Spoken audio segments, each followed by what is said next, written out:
Jujur, aku sendiri sebenarnya bukan tipe orang yang mudah takut. Dari kecil, aku udah terbiasa tidur lampu mati. Sering pulang malam, bahkan nongkrong di pos ronda, sampai jam 2 pagi pun biasa aja. Tapi kejadian ini, sampai sekarang, masih bikin bulu kuduku berdiri tiap kali aku lewat gang belakang rumah. Rasanya kayak ada sesuatu yang ikut mengawasi dari balik gelap. Bukan cuma sekali atau 2 kali, tapi terus-menerus. Dan anehnya, semakin aku mencoba lupa, semakin jelas kejadian malam itu muncul di kepala. Seolah-olah aku dipaksa ingat. Semua bermula malam itu, sekitar jam setengah 12.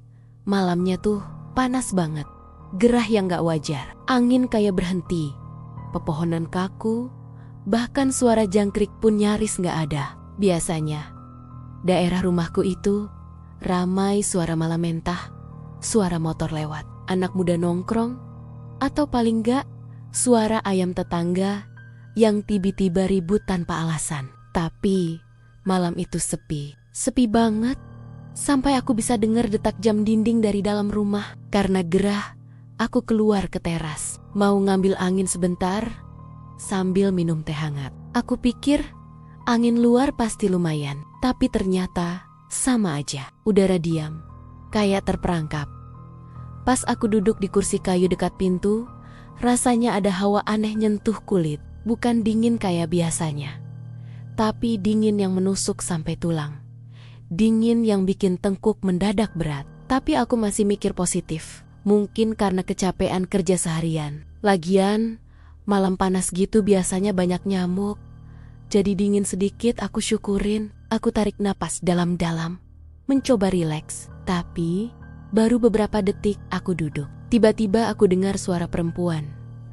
Pelan, samar, seperti suara orang yang menahan tangis sambil menahan napas. Saking pelannya, aku sampai mikir itu cuma suara telinga aku sendiri. Kayak halusinasi biasa kalau tubuh lagi capek. Tapi suara itu muncul lagi. Kali ini lebih jelas.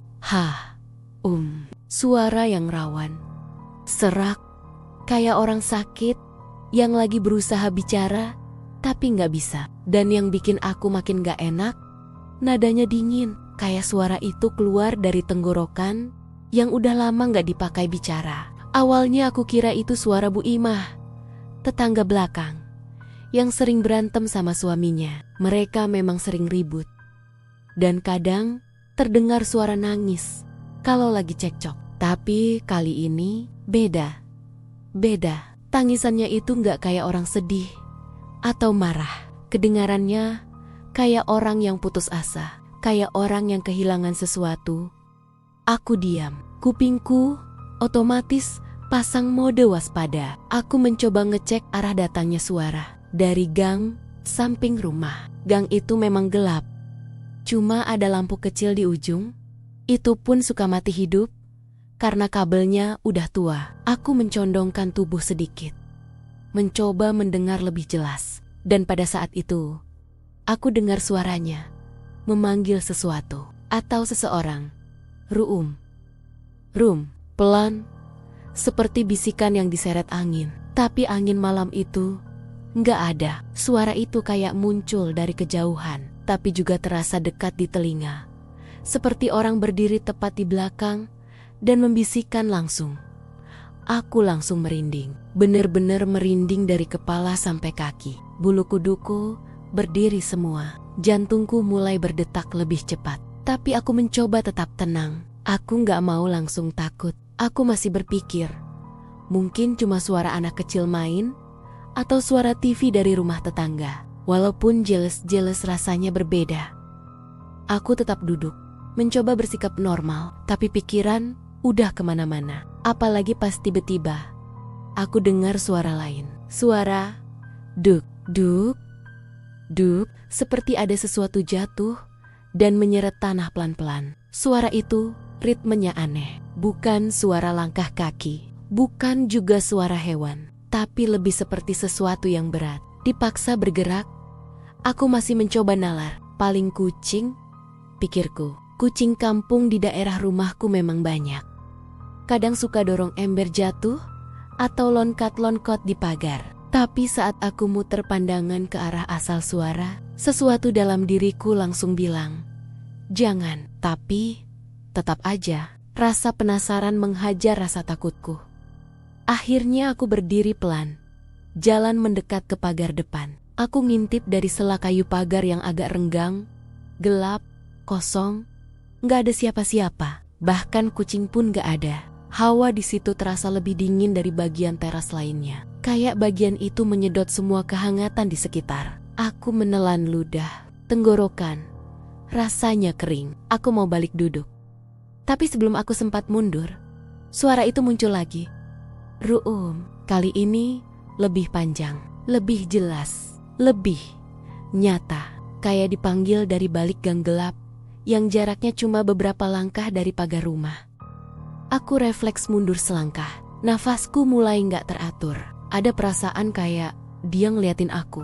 Kayak ada mata yang memperhatikan dari balik gelap. Tubuhku terasa berat, kaki gemetar. Untuk pertama kalinya, aku ngerasain ketakutan yang gak bisa dijelaskan. Bukan takut karena lihat sosok, tapi takut karena merasa ada sesuatu yang gak manusiawi dekat banget sama aku.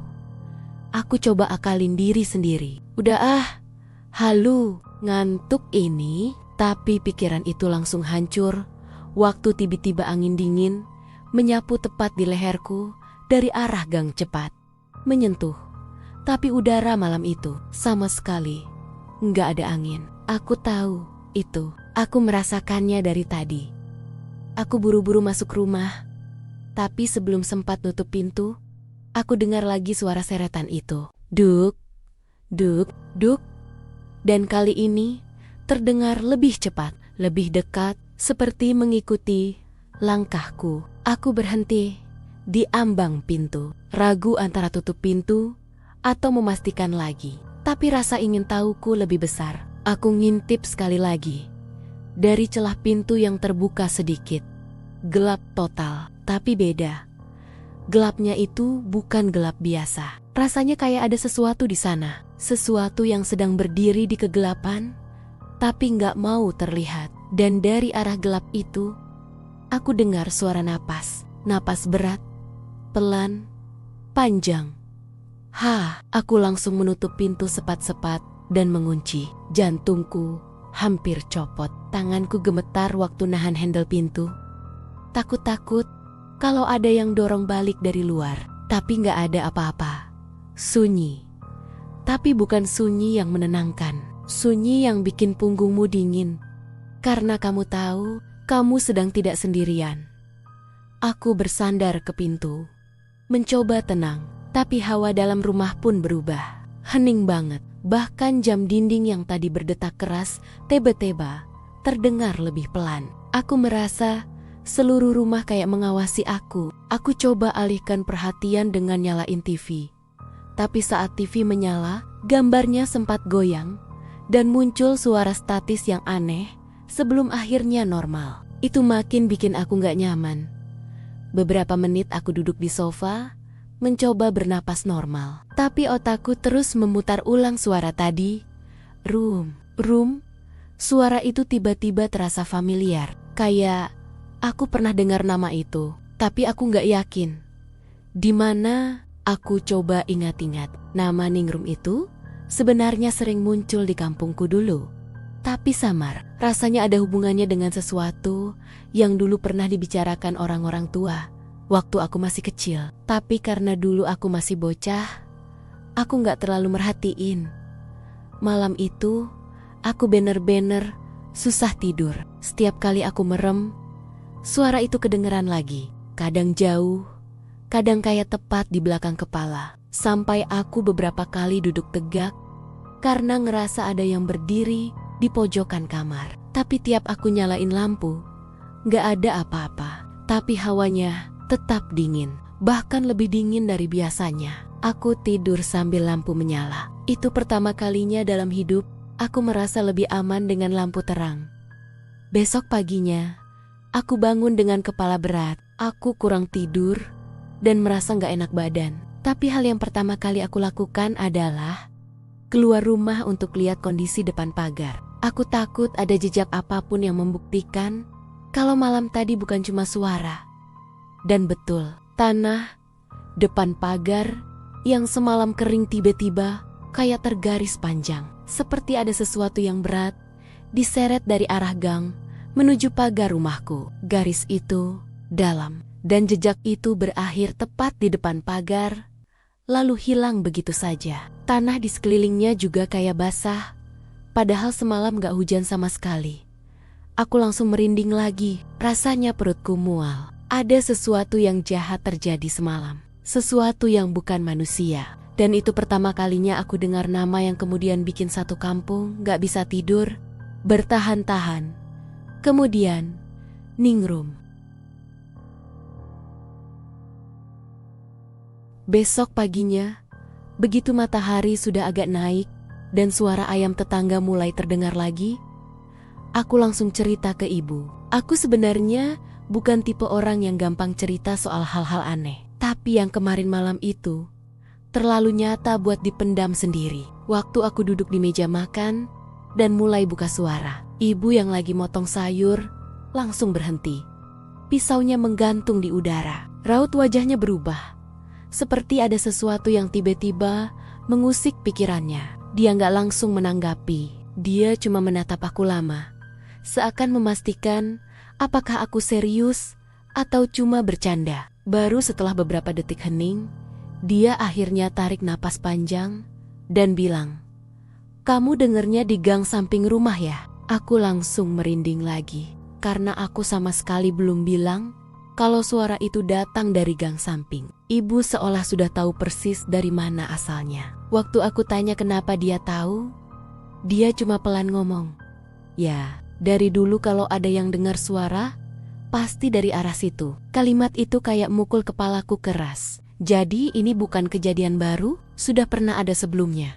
Banyak. Ibu akhirnya duduk dan mulai cerita. Dan disitulah aku baru ngerti alasan kenapa wajahnya tadi langsung berubah waktu aku sebut suara perempuan menangis. Ternyata dulu, bertahun-tahun sebelum aku lahir, ada seorang perempuan muda yang tinggal beberapa gang dari rumah kami. Namanya Ningrum. Kata ibu, Ningrum itu terkenal cantik, sopan, dan ramah ke siapa saja. Banyak yang suka sama dia, bukan cuma lelaki, tapi juga para ibu-ibu yang sering ngobrol bareng dia. Ningrum juga anak baik, rajin bantu orang tua, dan jarang bikin masalah.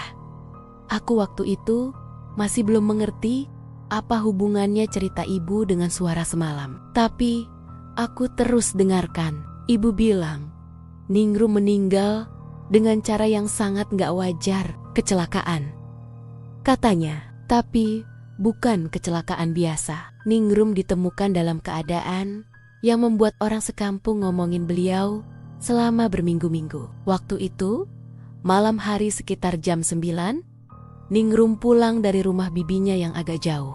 Jalan yang dia lewati itu, jalan dekat kebun bambu. Jalan yang sekarang jadi jalur pintas kalau orang mau ke musola kecil di ujung gang. Jalan itu sepi banget, apalagi malam-malam. Dan disitulah Ningrum ditemukan tergeletak dengan luka yang aneh.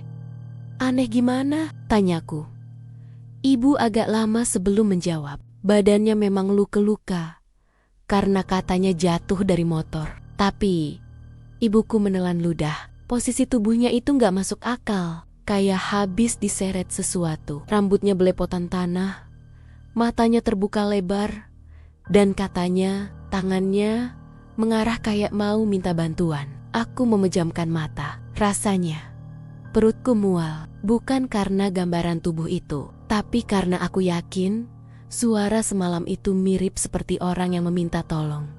Tapi ibu belum selesai. Warga waktu itu membawa tubuh Ningrum ke rumah orang tuanya. Karena meninggalnya malam, jenazahnya dimandikan subuh-subuh dan langsung dikafani untuk dimakamkan.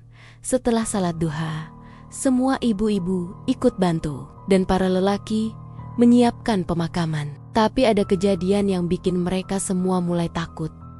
Waktu jenazah Ningrum baru setengah dikafani, kain kafan itu bergerak pelan, seperti ada sesuatu yang menggesek dari dalam. Awalnya orang-orang berpikir itu cuma hembusan angin atau tangan seseorang nggak sengaja narik kainnya. Tapi kain itu bergerak lagi, lebih jelas, seperti ada tekanan dari dalam. Salah satu ibu-ibu yang menolong waktu itu langsung pingsan. Yang lain pada baca ayat kursi, nggak berhenti-berhenti. Para lelaki dipanggil masuk buat meyakinkan bahwa jenazahnya memang sudah meninggal. Tapi waktu mereka angkat tubuh Ningrum, kain kafannya tetap bergerak halus, kayak ada napas pendek dari dalam.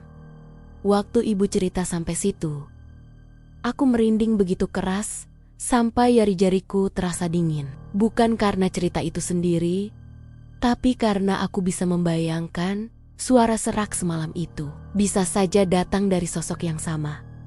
Aku mencoba tetap logis. Mungkin waktu itu tubuh Ningrum mengalami kontraksi otot setelah meninggal, hal yang memang bisa terjadi. Tapi suara semalam, suara yang memanggil, seretan yang kudengar, jejak tanah di depan pagar, semua itu terlalu banyak untuk kebetulan.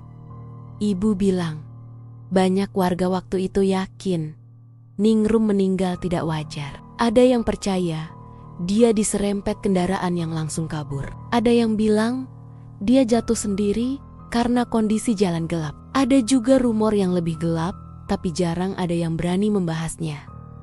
Tapi kejadian paling menyeramkan bukan itu. Yang paling bikin warga seisi kampung takut adalah malam setelah Ningrum dimakamkan. Malam itu, beberapa orang mengaku mendengar suara perempuan menangis dari arah makam baru. Tangisannya pelan, panjang, seperti suara orang yang merindukan rumah. Dan yang paling menyeramkan, beberapa anjing kampung menggonggong ke arah makam itu tanpa berhenti sampai fajar. Aku waktu itu menelan ludah. Cerita ibu terasa terlalu jelas, terlalu rinci, seakan-akan ibu mengalaminya sendiri. Tapi ibu bilang waktu itu beliau masih remaja, tapi masih ingat betul karena kejadian itu bikin satu kampung gak tidur. Semua orang takut, apalagi kalau harus lewat jalan kebun bambu yang gelap itu. Setelah pemakaman Ningrum, gang belakang rumahku mulai sering dengar suara-suara aneh. Ada yang bilang dengar langkah kaki yang terseret, ada yang mendengar suara perempuan memanggil, ada yang mendengar suara tangisan, dan semuanya selalu terjadi malam hari, terutama di jam-jam sepi. Aku akhirnya sadar satu hal. Gang samping rumahku itu ternyata jadi jalur yang Ningrum lewati terakhir kali. Tempat dia berjalan sebelum ditemukan tak bernyawa. Dan itu menjelaskan kenapa suara itu muncul dari sana. Kenapa jejak tanah yang diseret berhenti tepat di depan pagar rumahku. Seakan ada yang berjalan menujuku.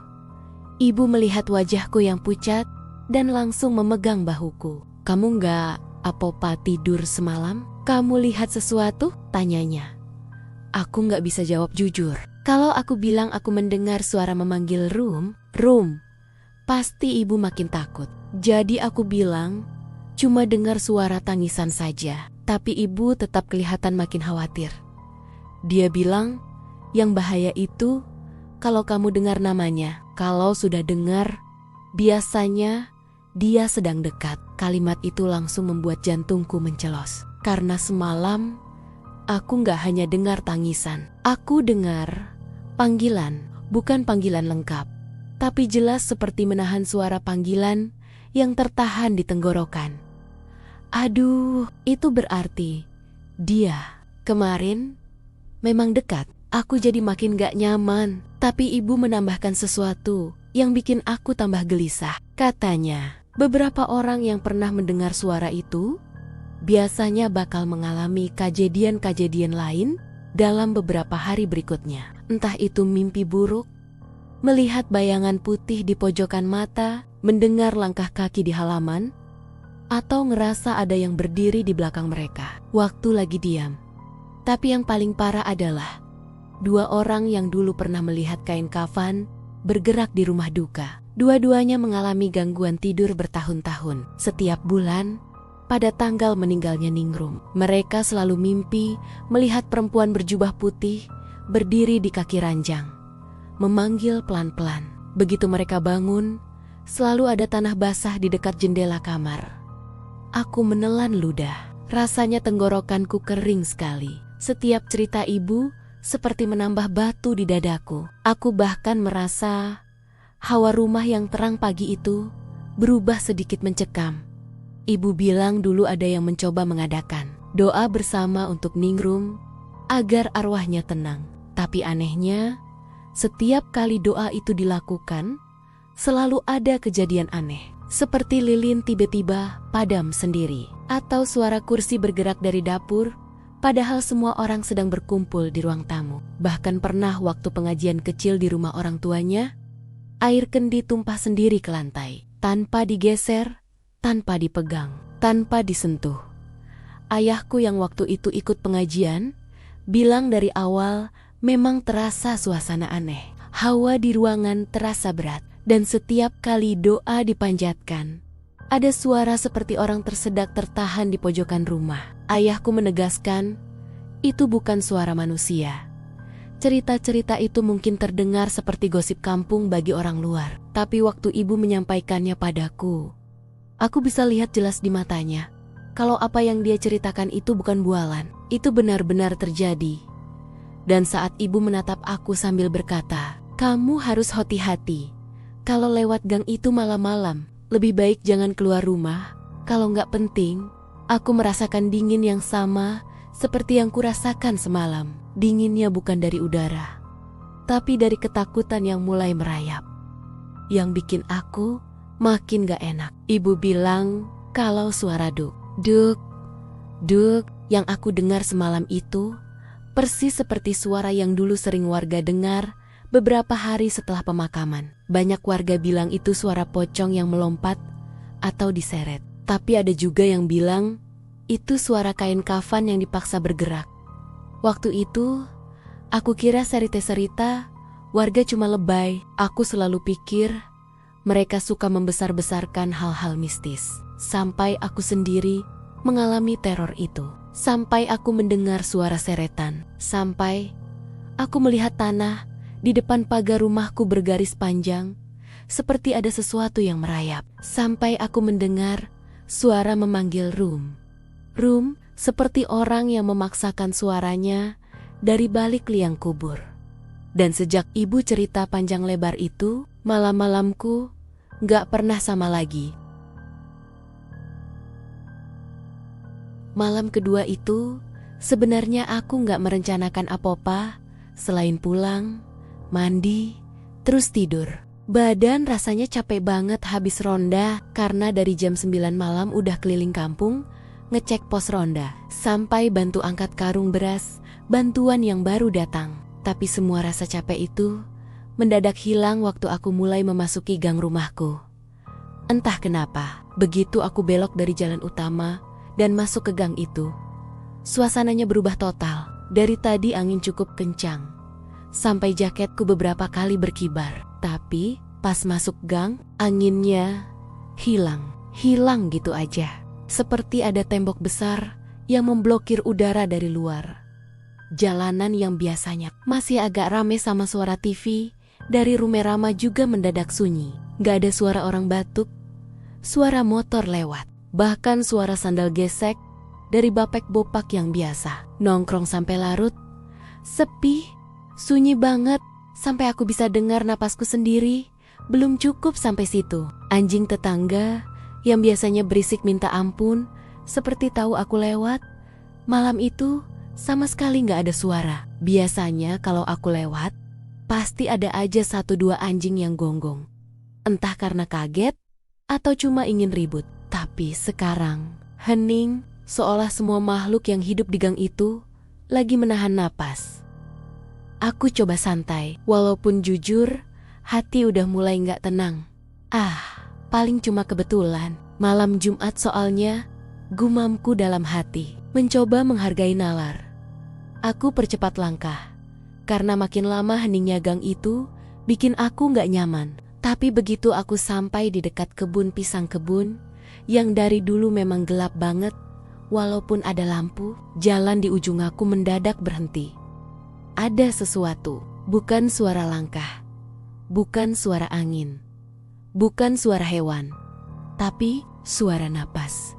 Desah berat, dalam, kayak orang yang habis lari jauh atau habis mengangkat sesuatu yang sangat berat. Tapi nada napasnya beda, bukan napas manusia pada umumnya. Ada sesuatu yang aneh, kayak ada getaran kecil di setiap embusan nafasnya. Suara itu muncul dari arah kebun pisang yang gelap itu.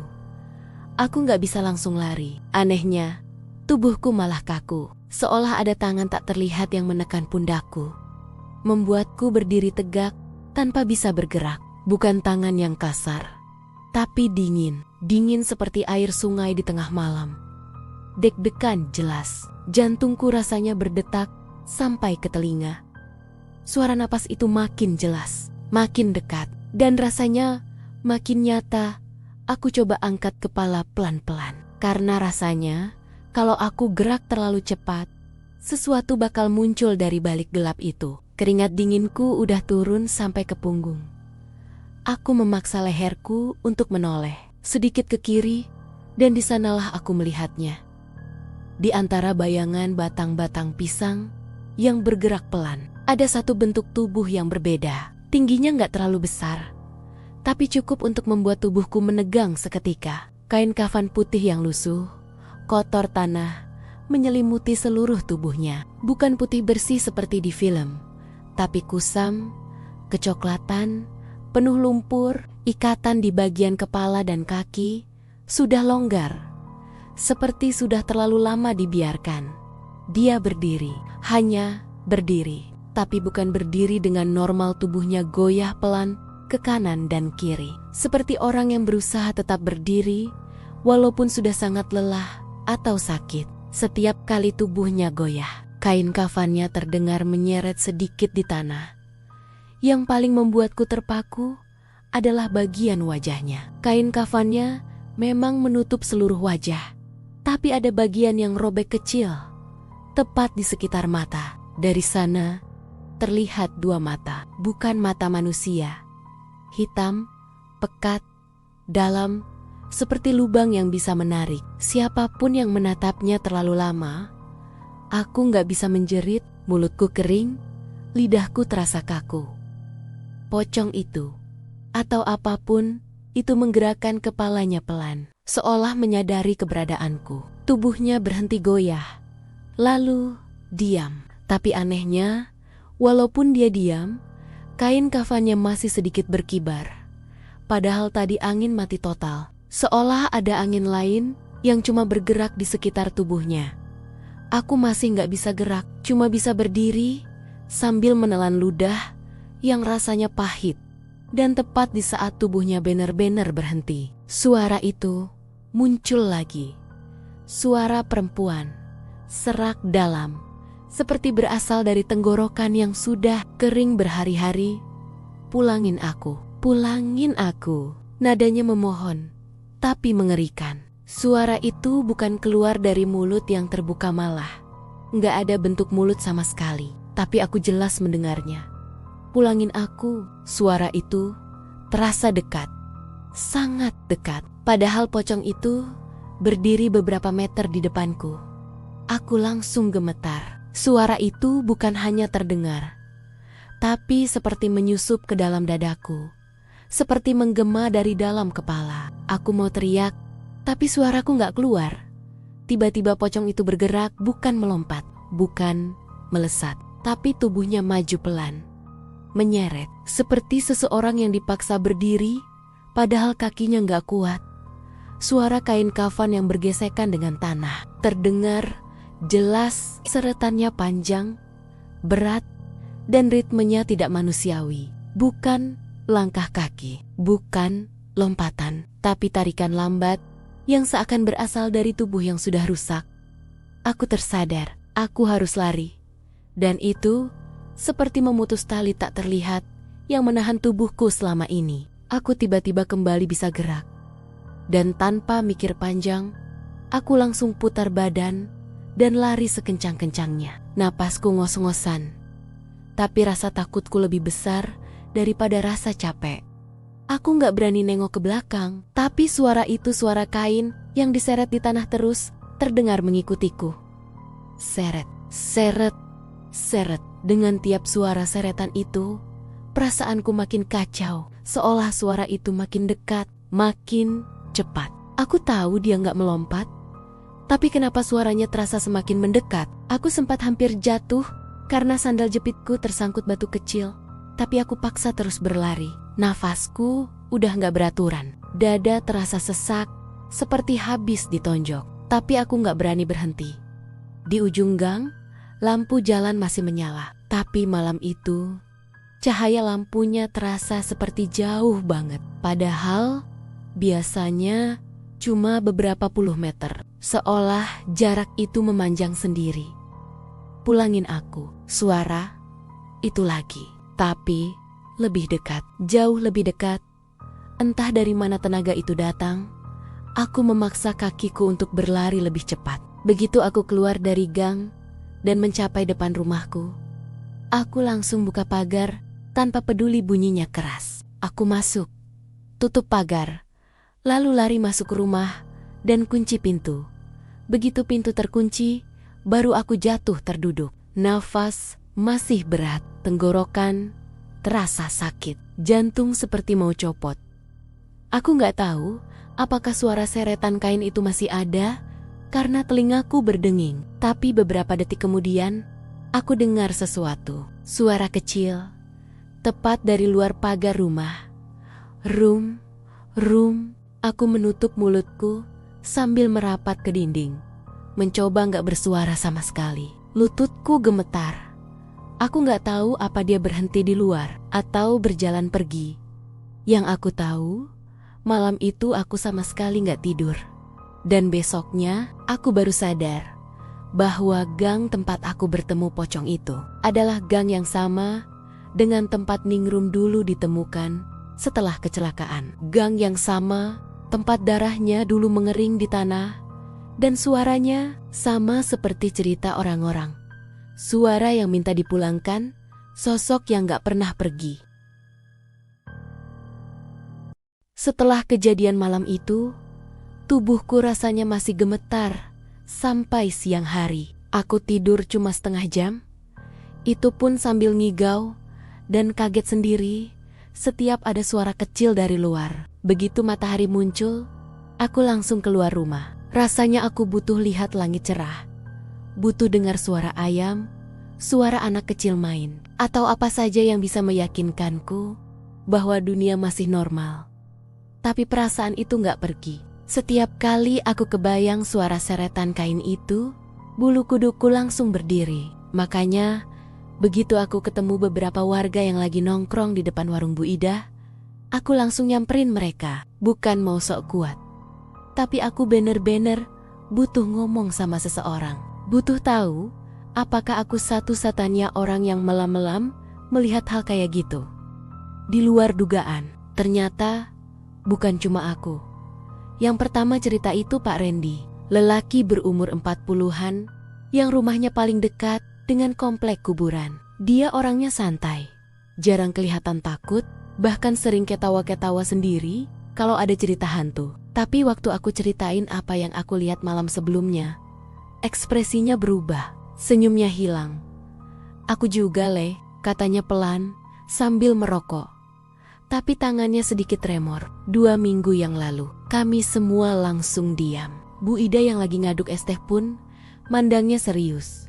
Pak Randy narik napas panjang, lalu mulai cerita. Katanya malam itu dia baru pulang dari kerjaan serabutan di kecamatan lain. Sudah hampir jam 12 malam. Biasanya dia lewat gang dekat kuburan itu karena lebih cepat. Nah, waktu itu dia lihat sesuatu yang membuatnya ingin balik badan langsung. Saya lihat ada pocong duduk, Le, katanya sambil menunjuk arah kebun jambu yang gak jauh dari situ. Posisinya pas di bawah pohon jambu yang gede itu. Duduk sambil nunduk, badannya kayak goyang pelan, kayak orang lagi menangis. Jujur, Mendengar kata duduk aja, bulu kuduku sudah meremang. Soalnya aku pikir, selama ini pocong cuma bisa berdiri atau melompat-lompat. Tapi, duduk buat apa? Kenapa? Awalnya saya kira itu orang iseng pakai kain. Lanjut Pak Rendi. Tapi waktu saya perhatiin, kain bagian kepalanya ada robekan kecil. Dari situ, saya lihat matanya. Hitam leh.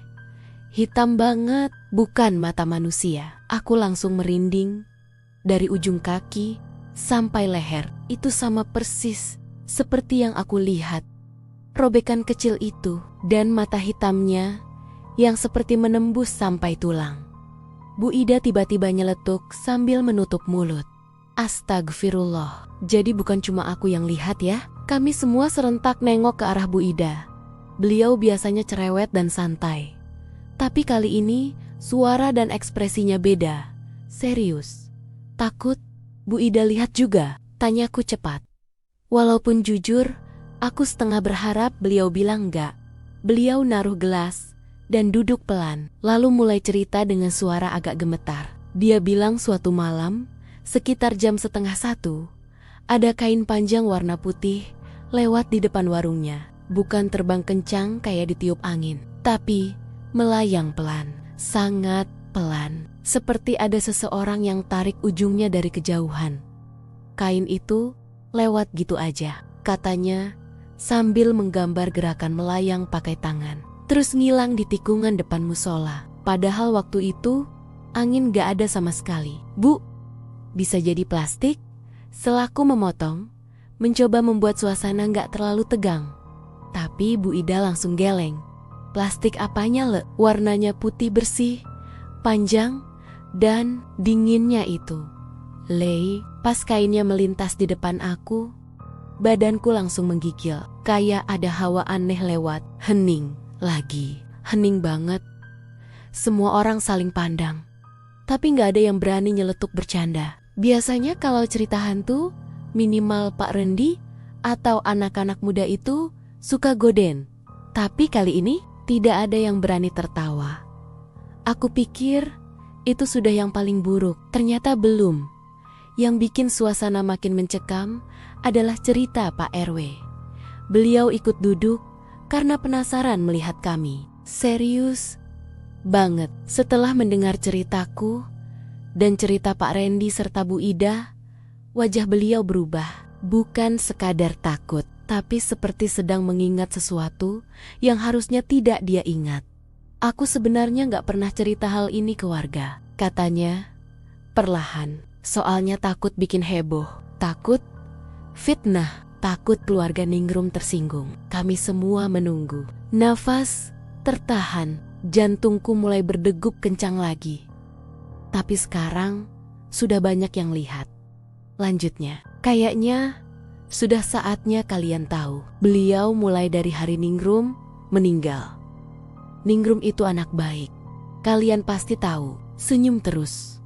Gak pernah marah dan rajin bantu kegiatan kampung. Makanya, waktu dia meninggal, banyak warga yang kaget dan sedih. Kami semua mengangguk. Walaupun aku pribadi tidak terlalu dekat dengan Ningrum. Aku cuma tahu wajahnya dan ramahnya. Tapi waktu jenazahnya mau dikafani, ada kejadian aneh. Ucap Pak RW. Beliau menatap kami satu persatu, memastikan semua banner-banner mendengar.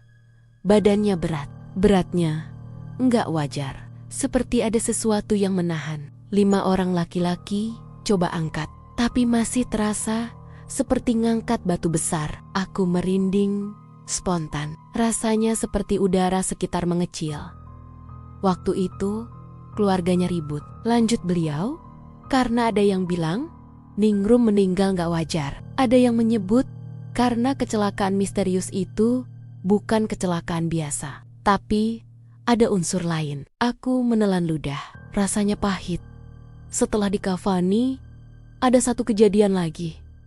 Katanya pelan, salah satu ibu yang membantu memandikan jenazah bilang kalau kain kafan itu bergerak sendiri. Aku langsung teringat ceritanya ibu kemarin. Cerita kain kafan yang bergerak sendiri saat Ningrum mau dikafani. Saat itu, Aku anggap cuma cerita lebay orang kampung. Tapi sekarang setelah dengar versi Pak RW langsung, dalam suasana seserius ini, aku nggak bisa lagi menganggapnya bercanda.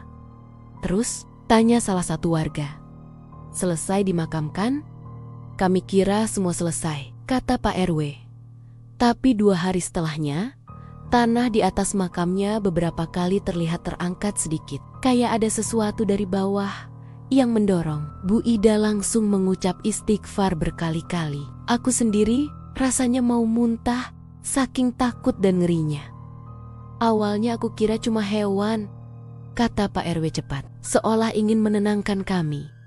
Tapi setelah itu, beberapa warga mulai dengar suara perempuan menangis dari arah makam, terutama menjelang tengah malam. Kayak suara siapa, Pak? Tanyaku lirih. Beliau memandangku lama sebelum menjawab, seperti suara Ningrum. Aku merasa darahku turun ke kaki. Dan yang lebih parah, menurut beliau, suara itu bukan sekadar menangis. Kadang terdengar seperti memanggil, memohon, minta pulang. Kalau kalian dengar dia bilang, pulangin aku, katanya lirih. Itu sama seperti kesaksian warga dulu. Aku langsung tersentak. Pak, semalam aku dengar itu. Persis itu. Pak RW menutup wajah dengan tangan. Berarti benar, katanya. Berat, arwah Ningrum memang belum tenang. Setelah Pak RW bilang begitu, suasana di warung terasa berubah. Seperti dingin mendadak. Semua orang diam cukup lama, sibuk dengan pikiran masing-masing. Aku mengingat lagi tatapan mata hitam pekat itu, goyangan tubuhnya, seretan kain kafannya, bisikannya yang masuk sampai ke tulang. Kalau benar dia belum tenang, berarti dia muncul bukan cuma buat nakut-nakutin. Bisa jadi dia butuh sesuatu, butuh seseorang mengerti pesannya. Atau lebih buruk lagi, dia masih mencari sesuatu yang belum selesai waktu dia meninggal. Dan entah kenapa, rasa merinding itu berubah jadi firasat buruk. Seolah aku entah karena kebetulan lewat malam itu, atau karena dia memang memilihku sekarang sedang ditarik masuk ke cerita yang jauh lebih gelap daripada sekadar hantu lewat. Malam itu, setelah semua bubar dan aku pulang ke rumah, bayangan tentang Ningrum nggak hilang dari kepalaku. Cara dia berdiri, cara dia memanggil, dan yang paling membekas, mata hitam itu. Aku merasa gang itu, kuburan itu, dan Ningrum sendiri belum selesai denganku. Dan semuanya baru mulai terasa nyata. Arwah Ningrum memang belum tenang. Tapi pertanyaannya, kenapa dia muncul ke semua orang? Dan kenapa dia memanggilku dengan suara yang begitu jelas? Puncaknya terjadi seminggu. Setelah malam aku melihat sosok itu berdiri di dekat kebun pisang. Seminggu yang rasanya kayak sebulan penuh. Seminggu yang tiap malamnya aku tidur gak pernah benar-benar tidur. Selalu terbangun setiap jam 2 atau 3 malam. Selalu merasa ada yang ngeliatin dari jendela kamar. Selalu merasa ada kehadiran yang gak kelihatan tapi terasa hari-hari itu badan. Aku juga mulai sering meriang tanpa sebab, kadang kedinginan. Padahal cuaca panas. Kadang, tiba-tiba pusing waktu lewat gang tertentu. Mungkin cuma sugesti begitu, pikirku waktu itu, tapi rasanya terlalu nyata buat dibilang cuma takut biasa. Bahkan ibu beberapa kali bilang, wajahku makin pucat, tatapanku kosong. Tapi aku tetap pura-pura baik-baik saja. Mungkin karena aku gak mau bikin ibu khawatir, atau mungkin karena aku gak mau mengakui bahwa aku memang sudah terseret terlalu jauh ke dalam masalah ini. Masalah yang bukan masalah biasa. Malam itu, sekitar jam 2 lewat sedikit, aku terbangun bukan karena mimpi buruk, tapi karena bunyi keras di depan pintu rumah. Brok, suara benda jatuh. Berat, jelas, dan sangat dekat. Saking kerasnya, hatiku langsung melompat ke tenggorokan. Refleks aku bangun dan duduk. Napasku langsung terengah. Tapi aku paksa menenangkan diri. Aku pikir itu maling. Atau mungkin kucing loncat dari genteng. Atau barang jatuh di teras. Aku mencoba bilang ke diri sendiri bahwa itu masuk akal. Nggak ada apa-apa, nggak ada yang aneh. Tapi perasaan itu nggak pergi. Rasanya kamar tiba-tiba mengecil, seperti ada yang menunggu di balik pintu. Entah kenapa, malam itu udara rumah terasa lebih dingin daripada malam-malam biasanya. Bahkan dinginnya kayak dingin ruang kosong, bukan dingin udara. Aku ambil senter kecil di meja, lalu pelan-pelan buka pintu kamar. Lorong rumah gelap, hening, hanya suara jarum jam yang berjalan lambat. Suara yang biasanya biasa saja, tapi malam ini terdengar seperti detak bom waktu. Aku jalan ke arah pintu depan. Setiap kali aku melangkah, rasanya sedang menuju sesuatu yang gak ingin aku temukan. Begitu sampai di pintu, aku tempelkan telinga perlahan. Kosong, hening, tapi itu justru bikin aku semakin takut. Aku ambil napas dalam-dalam, lalu buka pintu pelan, sengaja pelan. Karena kalau memang ada maling, aku masih bisa kabur atau teriak. Namun begitu pintu terbuka, yang kulihat hanya halaman yang gelap. Sepi, hanya diterangi sedikit lampu. Jalan yang redup. Nggak ada siapa-siapa. Nggak ada suara. Nggak ada gerakan. Cuma daun-daun pisang yang jatuh berserakan di depan pintu. Seperti habis dihempas angin kencang. Padahal malam itu, angin hampir nggak ada. Dan daun-daun itu jatuh. Tidak seperti tertiup angin. Melainkan seperti disapu ke satu titik. Seolah ada sesuatu yang baru saja lewat atau menabraknya. Aku berdiri cukup lama di ambang pintu. Mencoba mencari sumber suara tadi. Tapi kemudian, saat aku mau menutup pintu lagi, mataku menangkap sesuatu yang membuat darahku langsung berhenti mengalir. Di pagar rumahku yang jaraknya cuma 2 meter ada kain putih, panjang tersangkut di ujung besinya. Kain itu kotor tanah, basah di beberapa bagian, dan warnanya bukan putih bersih, melainkan putih kusam, seperti kain yang sudah lama terendam lumpur. Aku merasa perutku mual. Kain itu bukan kain biasa. Aku tahu itu. Kain itu sama persis seperti yang kulihat seminggu lalu melekat di tubuh. Sosok itu seperti kain kafan. Dan yang paling membuatku hampir pingsan, saat aku mendekat sedikit, aku bisa lihat kain itu masih basah di beberapa bagian. Bukan basah air hujan, bukan basah kotoran ayam atau tanah. Basahnya berbeda. Seperti bau tanah baru digali. Aku sentuh sedikit ujung kainnya hanya dengan satu jari. Dan saat jariku menyentuh kain itu, dingin. Dingin menusuk kulit. Dingin yang bukan dingin udara, tapi dingin yang terasa seperti sentuhan tangan mayat. Aku langsung mundur beberapa langkah. Hampir terjatuh. Nafasku tercekat. Tubuhku gemetar. Jantungku berdebar begitu cepat, sampai rasanya mau copot. Dan saat aku masih mencoba memahami apa yang kulihat, dari arah kebun, di samping rumahku terdengar suara perempuan. Serak, lirih, tapi terdengar sangat jelas. "Jangan tinggalin aku gemetar hebat." Suara itu bukan suara asing. Itu suara yang pernah ku dengar beberapa hari lalu di gang. Suara yang pernah ku dengar memanggil pelan, "Sayup." Tapi kali ini suara itu lebih jelas, lebih dekat, lebih manusia. Dan yang membuatku benar-benar gak bisa bergerak adalah ketika aku sadar satu hal penting. Itu suara Ningrum. Aku tahu itu. Bukan cuma karena kata-kata warga. Bukan cuma karena cerita-cerita belakangan ini. Tapi karena aku pernah dengar rekaman suaranya saat tahlilan dulu. Suara lembut, tapi seraknya khas. Nada bicaranya pelan, seperti orang yang selalu menahan sesak di dada.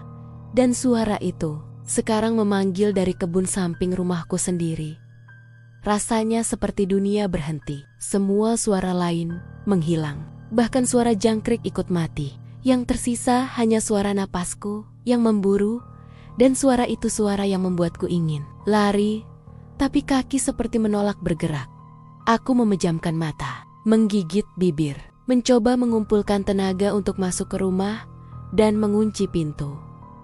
Tapi sebelum aku sempat bergerak, daun-daun di kebun bergerak, perlahan, sangat pelan. Seperti ada sesuatu yang berjalan melewati mereka. Tidak menembus tanah, tapi merayap lewat tanah.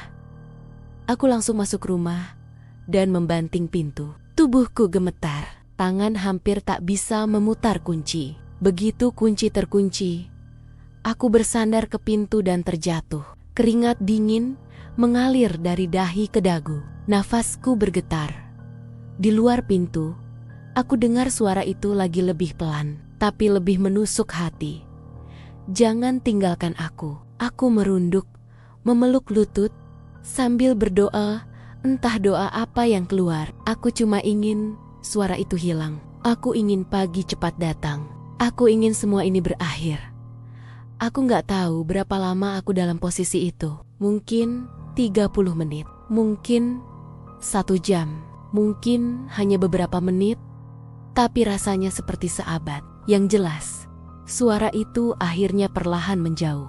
Tidak menghilang, hanya menjauh.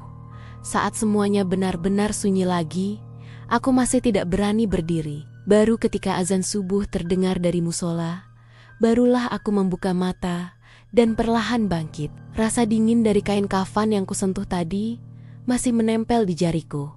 Besok paginya, atau lebih tepatnya beberapa jam setelah aku berusaha tidur tapi tak berhasil, Pak Ustadz datang ke kampung kami. Jelas, bukan karena aku saja. Banyak warga sudah mengeluh soal suara-suara aneh di malam hari. Ada yang bilang dengar suara langkah-langkah pelan. Ada yang dengar seseorang menangis dekat jendela. Ada yang merasa disapa dari belakang. Tapi waktu menoleh, tidak ada siapa-siapa. Pak Ustadz memeriksa beberapa tempat, termasuk gang tempat aku melihat sosok itu pertama kali. Termasuk kebun jambu yang diceritakan Pak Randy. Termasuk warung Bu Ida. Termasuk komplek pemakaman. Dan terakhir, termasuk depan rumahku. Wajah beliau tenang, tapi sorot matanya menunjukkan sesuatu yang berat. Seperti ada beban yang masih beliau pertimbangkan. Sebelum mengatakan sesuatu, akhirnya setelah semua selesai, beliau duduk di teras bersama warga. Suaranya pelan, tapi tegas. Dia meninggal membawa luka besar yang gak pernah diselesaikan, katanya. Kami semua saling pandang. Luka apa, Pak? Tanya salah satu warga. Pak Ustadz menghela napas. Luka di hati, rasa kecewa. Rasa kecewa, rasa takut, rasa tidak siap pergi, ada yang bergidik. Aku sendiri merasa udara mendadak dingin. Arwah yang seperti itu, lanjutnya, biasanya tidak langsung pergi. Mereka mencari seseorang atau mencari sesuatu yang mereka rasa hilang. Tidak ada yang bersuara. Semua menunduk. Semua membayangkan wajah Ningrum, senyum ramahnya, cara bicaranya yang pelan, dan nasib tragisnya. Apa dia ingin sesuatu dari kita, Pak? Tanyaku akhirnya. Dengan suara yang rasanya keluar dari tenggorokan yang kering. Pak Ustadz menatapku lama. Sesuatu? Ya, tapi saya rasa dia juga sedang mencari seseorang. Jantungku serasa berhenti berdetak sesaat. Seseorang yang membuatnya merasa tidak sendirian di saat terakhirnya. Kalimat itu seperti menamparku. Ada rasa tidak nyaman merambat naik di tulang. Seolah ada sesuatu yang ingin aku pahami, tapi aku sendiri takut memahaminya. Hari-hari berikutnya, memang banyak warga melaporkan suara-suara aneh. Tangisan perempuan, bisikan pelan, suara kain terseret tanah. Kadang dekat di samping rumah mereka, kadang jauh di arah makam, dan kadang tepat di belakang mereka.